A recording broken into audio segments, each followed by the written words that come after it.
Quantum Magic. Adam's main attack is Quantum Magic.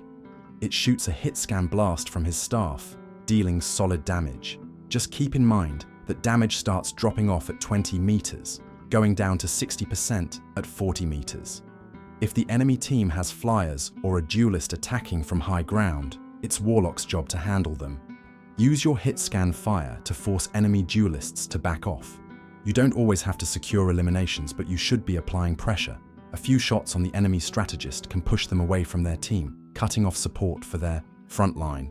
A couple of headshots on a vanguard can stop their push, forcing them to retreat and wait for healing. Cosmic Cluster. Adam's secondary attack, Cosmic Cluster, lets him charge up and fire a rapid volley of up to 5 projectiles. Each shot does less damage than his primary and can't land headshots, but it delivers quick, hard-to-dodge bursts to a single target. Compared to other strategists, Warlock trades consistent healing for higher damage, letting him actively fight while still supporting his team. While Quantum Magic loses damage at 20 meters and beyond, Cosmic Cluster doesn't, making it the better choice for long-range suppressive fire. Both attacks share the same ammo pool, so be mindful of how many shots you have left. Also, once you start charging Cosmic Cluster, it will always go up to 5 shots, even if you don't have enough ammo, so plan accordingly. Instead of standing out in the open and taking damage, charge your right-click behind cover and only peek when you're ready to fire. You can cancel the recovery animation of either attack by activating the other, which can greatly boost Adam's damage. Here's how to do it. Hold down primary fire. Click secondary fire as soon as Warlock raises his arm for the primary animation. If you do it too fast, you'll cancel the primary fire completely without shooting, which lowers your damage. Since this swaps between hit scan and projectile shots, it's not ideal for tracking fast-moving targets, but it's great for hitting stationary vanguards, breaking shields, barriers, and destroying deployables. You can also fire a primary shot immediately after a fully charged secondary attack for extra burst damage. Soul Bond. Soul Bond is easily one of the strongest abilities in the game. When activated, Warlock links himself to all nearby allies, gradually healing them and, more importantly, spreading incoming damage evenly across everyone bonded. If timed right, this ability lets Warlock and his team survive massive bursts of damage. The more teammates linked, the less damage each one takes. For example, Iron Man's invincible pulse cannon, which normally deals 1000 damage at its center, gets reduced to just 167 damage per person if Warlock bonds with 5 other teammates. This ability shines in 2 key ways. Pushing forward. With Soul Bond active, your team can safely push into the enemy without fear of getting burst down. The damage spread lets a group of players soak up hits and keep moving toward better positions. Self-sustain. If you're being targeted, Soul Bond not only helps you survive longer, but also alerts your teammates when they start taking shared damage, letting them react faster and help you. Despite how strong it is, Soul Bond comes with a long 30-second cooldown. This means Warlock needs to be smart about when to use it. Wasting it at the wrong time can leave you without your best survival tool for nearly an entire fight. While it's on cooldown, play cautiously and avoid unnecessary risks. Avatar Life Stream. This is Warlock's main healing ability. It restores a big chunk of health to a targeted ally and any nearby teammates almost instantly. If no ally is selected, Warlock heals himself instead. This ability is most effective when teammates are grouped together, allowing you to heal multiple people at once with each use.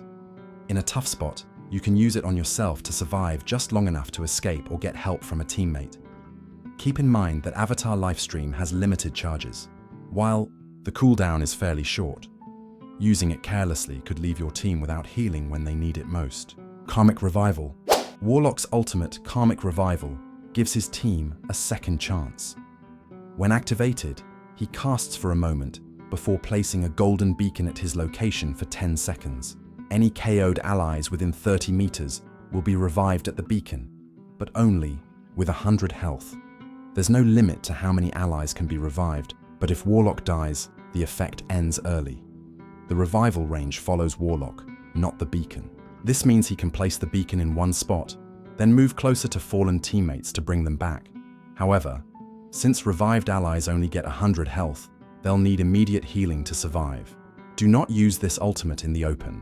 Warlock is vulnerable while casting, and even if he revives teammates, they'll be easy targets if enemies are nearby. Instead, activate it behind cover early in a fight so allies can safely return. It's tempting to save Karmic Revival for a full team revive, but waiting too long can backfire. If the fight is already lost, you might not get the chance to use it. Instead, activate it when you expect a fight to get intense. Even if it doesn't get huge value, Warlock's high damage lets him charge another ult quickly. Regenerative Cocoon.